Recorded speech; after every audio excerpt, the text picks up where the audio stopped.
Jadi ini makhluk mau kita apain? Ucap Ustadz Asam. Habisi saja, sautku dengan semangat. Menghabisinya bisa menciptakan masalah baru. Ratu Kuntilanak pasti akan marah besar dan saya khawatir dia bakal ngelakuin sesuatu ke Sukma Gilang. Balas Grisel. Apa kamu punya ide? Tanya Habib Hussein pada Grisel. Kita jadiin dia Sandra untuk ditukar sama Sukma Gilang. Ucap Grisel. Wah, bener juga, sautku.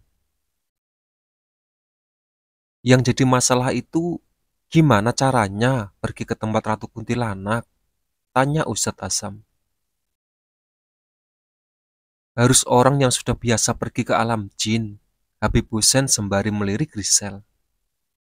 Saya bisa pergi ke sana. Grisel pun setuju. Apa kamu bisa pergi sendirian?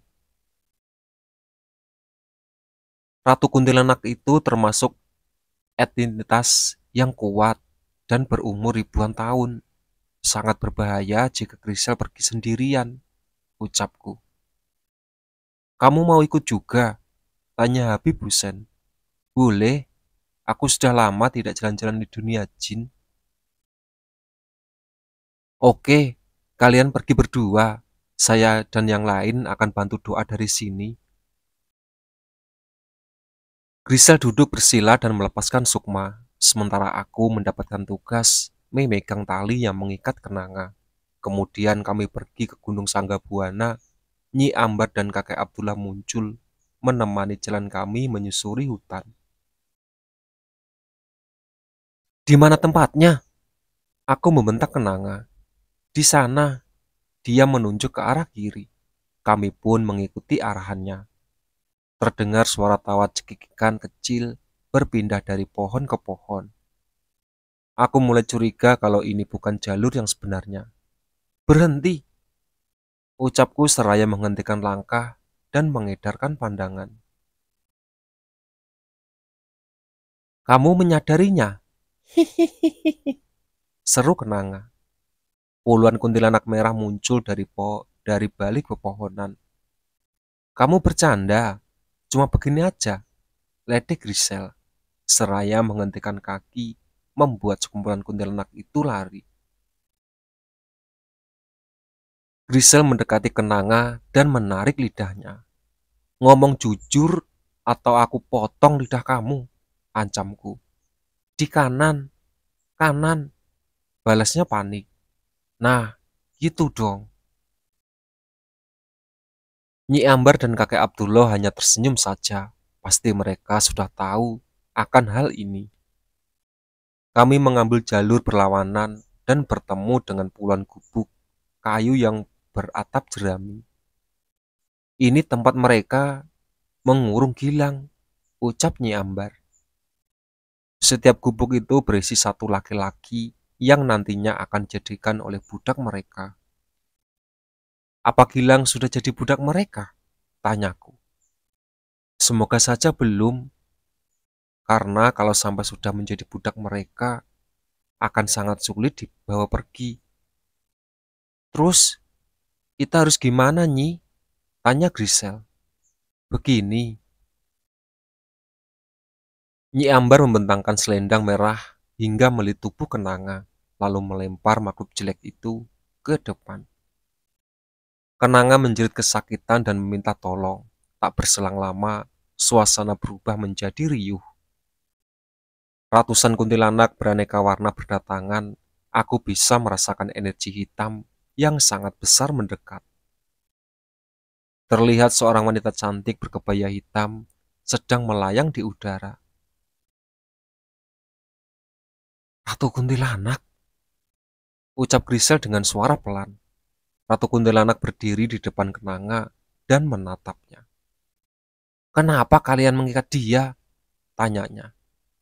Dia sudah menculik teman saya, sautku. Semua yang dilakukan atas perintah saya. Kalau begitu, lepaskan teman saya.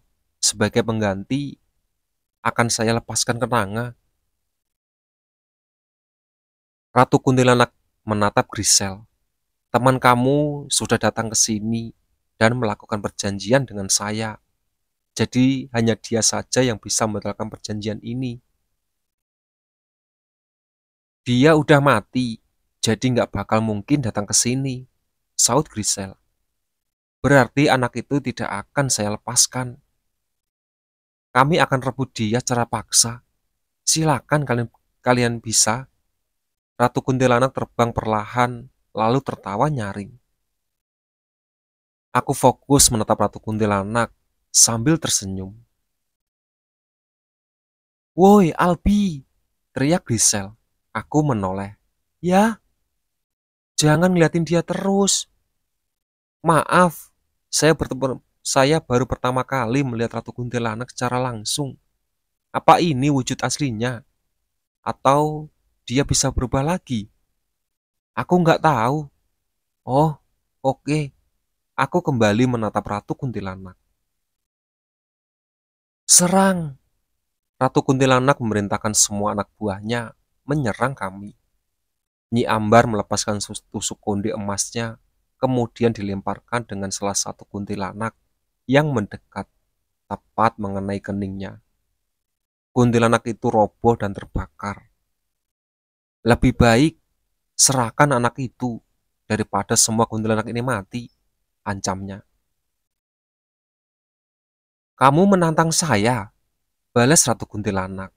Kebaya yang ia gunakan berubah menjadi gaun hitam, panjang berendak emas. Wajahnya yang cantik kini menjadi tirus dan pucat. Rambutnya memanjang melebihi ukuran tubuhnya. Ia membentangkan tangan seperti menyerap energi dari alam.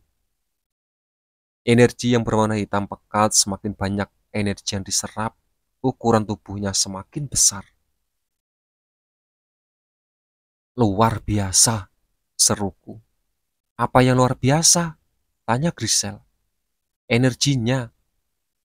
Grisel mengeluarkan keris pusakanya. Tidak perlu, El, ucap Nyi Ambar. Buat jaga-jaga, Nyi, saut Grisel. Sebaiknya kamu istirahat saja sama Albi. Kalian sudah lelah bertarung. Sekarang giliran saya dan Abdullah. Oke. Grisel memasukkan kembali keris itu ke dalam tubuhnya.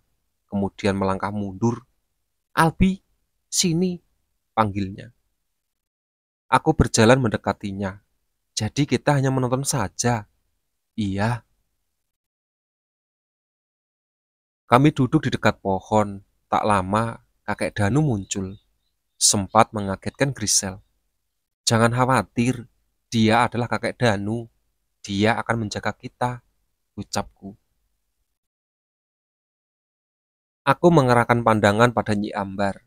Ada aura merah menyala terpancar dari tubuhnya. Seperti api yang membara. Ia melompat ke udara dan berputar-putar, membuat banyak kuntilanak di sekitar terhisap. Saat putaran ini terberhenti, kuntilanak tadi sudah terkapar tak berdaya. Sekarang kakek Abdullah terlihat begitu tenang, tak bergerak sedikit pun. Ratu kuntilanak terbang cepat ke arah Nyi Ambar. Awas nih, teriak Grisel. Entah bagaimana kakek Abdullah sudah terlebih dulu menghadangnya sambil membawa pedang melengkung. Kemudian menebaskan tangan Ratu Kuntilanak hingga putus. Pemimpin tertinggi kerajaan Kuntilanak itu menjerit kesakitan. Meski umurnya sama-sama ribuan tahun, tapi kekuatannya Ratu Kuntilanak masih di bawah kakek Abdullah. Beruntung kakek Abdullah tidak menebas di lehernya. Ratu Kuntilanak pergi membawa pasukannya. Kini hanya menyisakan Kenanga yang dari tadi menangis minta tolong. Kami tidak fokus dengannya terlebih dulu mencari keberadaan Gilang. Aku berlari ke salah satu gubuk. Terlihat Sukma Gilang sedang tertidur pulas di atas dipan kayu. Di sini, teriakku.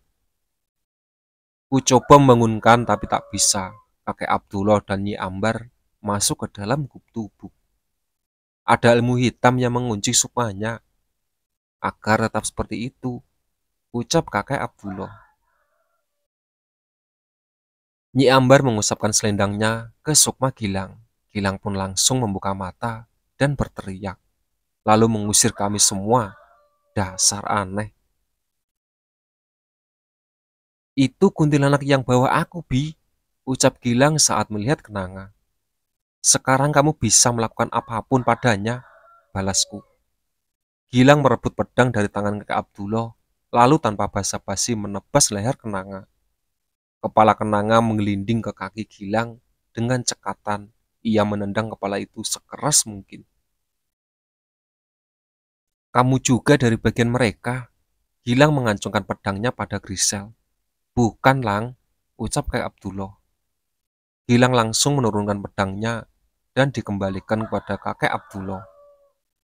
Maafkan dia ya, El. Sikapnya memang begitu.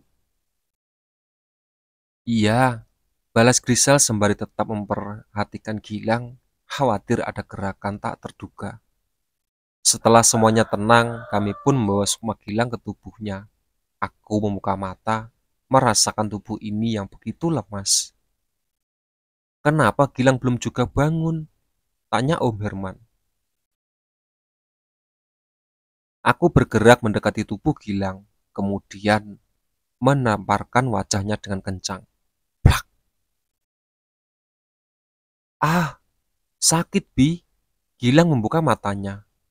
Begitu cara membangunkannya, ucapku, setelah melewati kejadian yang hampir merenggut nyawa. Gilang masih sempat-sempatnya bercanda, entah apa yang ada di pikirannya. Aku menghela nafas. Setelah melewati kejadian yang hampir merenggut nyawa, Gilang masih sempat-sempatnya bercanda, entah apa yang dipikirannya. Saya pamit dulu, ucapku membuat seisi rumah menoleh padaku. Jangan biarin dia pergi, dia bagian dari sekte, ucap Gilang. Semuanya yang ada di sini udah tahu, balasku. Gilang memasang wajah bingung. Beneran, Bib? Iya, kami semua sudah tahu, balas Habib. Kenapa nggak ditangkap, Bib? Kalau nggak ada, dia mungkin kamu udah meninggal, Lang. Tapi gara-gara dia, saya dibawa sama kuntilanak kuning itu. Biar Abi yang jelasin, ucapku agak lelah dengan situasi ini. Albi berbicara panjang lebar dengan Gilang hingga akhirnya ia mengerti. Syukurlah, aku tak perlu menjelaskannya. Takut kesabaran ini habis menghadapi sikapnya itu. Saya pamit dulu, ucapku. Kamu mau kemana? Tanya Habib Hussein. Pulang ke rumah, aku ingin memastikan keadaan ayah. Soalnya dari tadi pesanku tidak dibalas. Dalam situasi seperti ini, bahaya pulang sendirian. Nggak apa-apa, saya sudah biasa. Nanti biar Hasim yang nganter. Saya boleh nanya sesuatu hal lagi? Boleh. Apa alasan kamu nolong Gilang sampai harus ngebunuh teman kamu sendiri? Saya nggak suka sama sekte ini.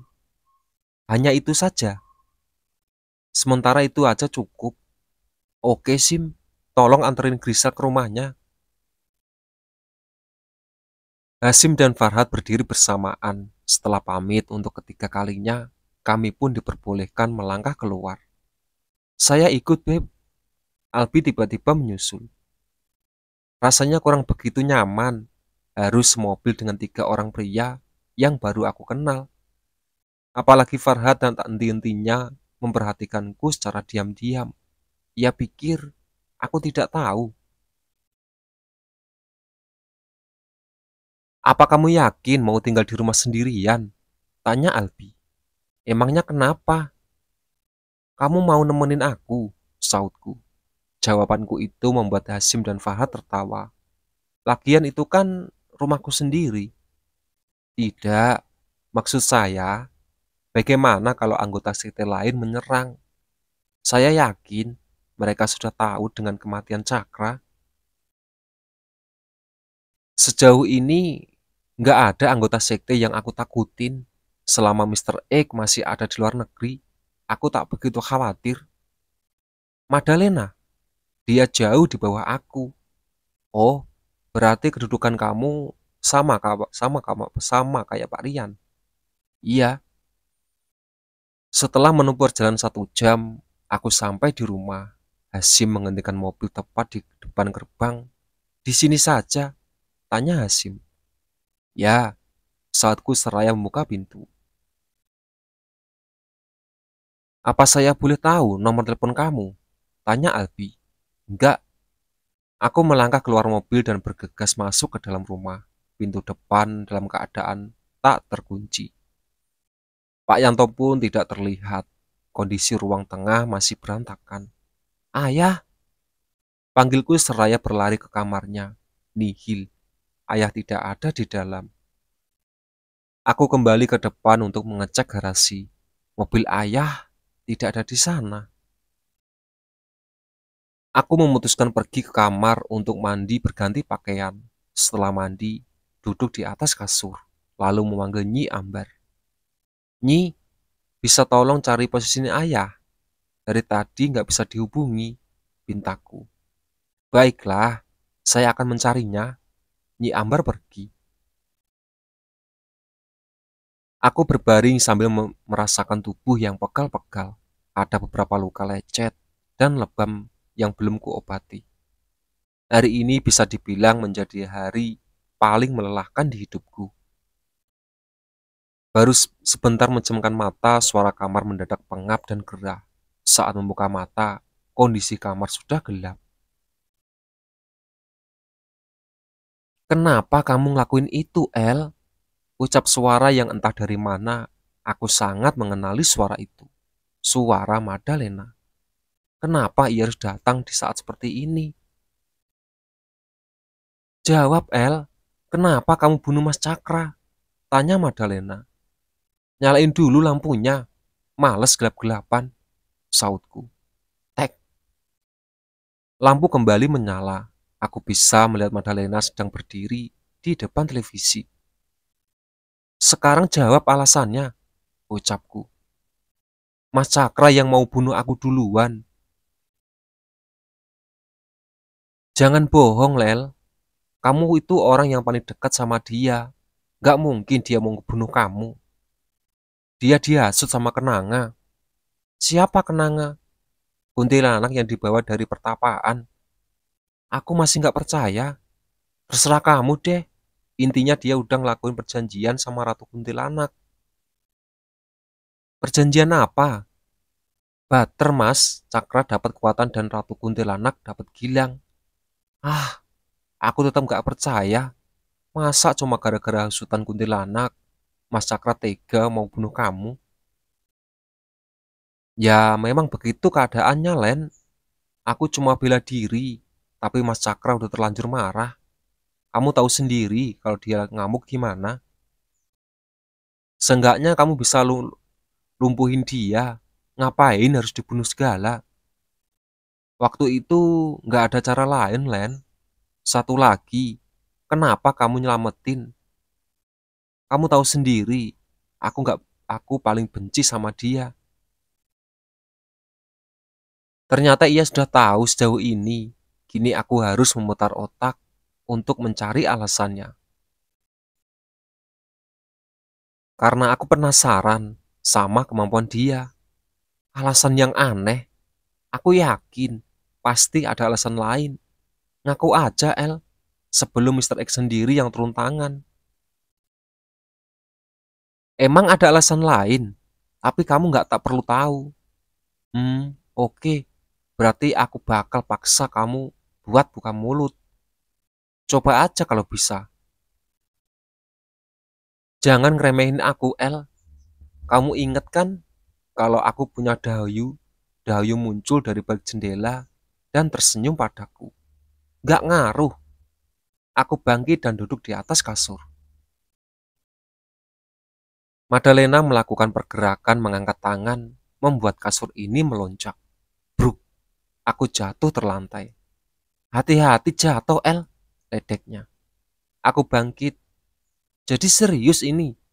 Iya, Madalena menatapku tajam. Aku memfokuskan pikiran lalu menyerangnya dengan tenaga dalam. Ia dapat menahannya. Ada kemajuan yang cukup pesat. Kuarahkan serangan berikutnya ke bagian perut.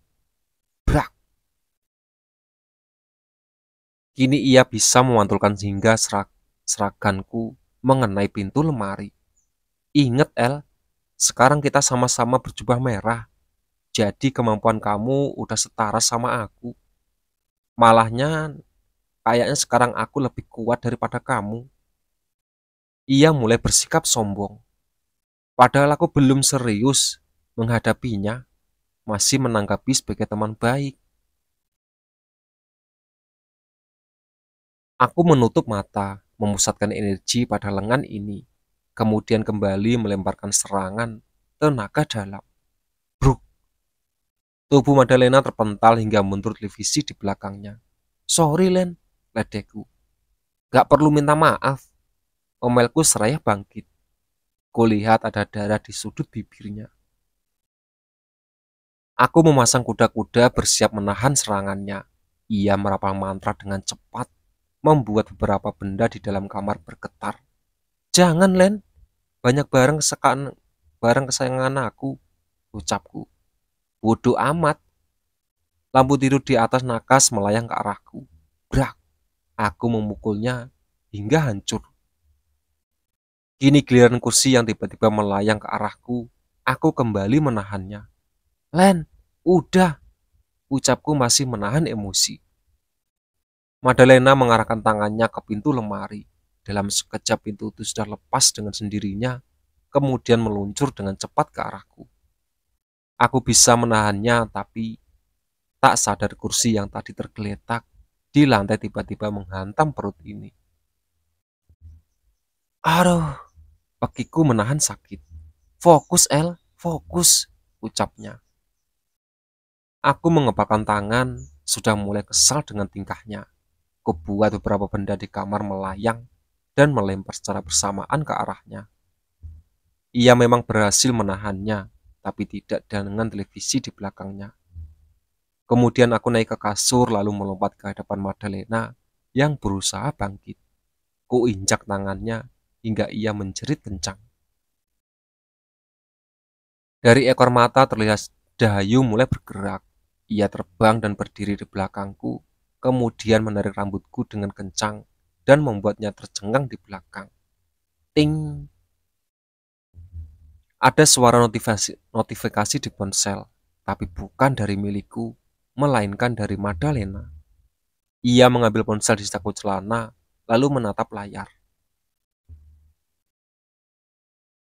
Ansel berhasil tangkap bokap kamu, ucapnya. Gak usah bohong, balasku. Tuh lihat, ia menunjukkan sebuah foto di mana ayah sedang diikat dengan kondisi babak belur. Kamu nggak mau nyusul dia? Untuk sekarang enggak. Tok tok tok. Spontan kami menoleh ke arah pintu. Siapa yang datang seperti ini? Madalena berjalan ke arah pintu. Pas banget ada orang datang. Bergegas aku bangkit, tapi Dahayu lebih dulu menghadang. Minggir! Adikku seraya menampar wajahnya. Mata Dahayu memancarkan cahaya merah. Berani-beraninya kamu menampar saya. Ia mencakar wajahku dengan kukunya yang tajam. Aduh, rasanya perih sekali. Sementara Madalena sudah berada di depan pintu, lalu membukanya. Ada tamu istimewa, serunya. Terlihat Abi sedang berdiri dekat pintu. Apa yang dia lakukan di sini? Wajahnya tampak terkejut saat melihat ke dalam kamar. Hai, ucapnya, canggung. Itulah sahabat cerita dari Sekte Para Pencari Tumbal. Ditunggu part selanjutnya. Oke.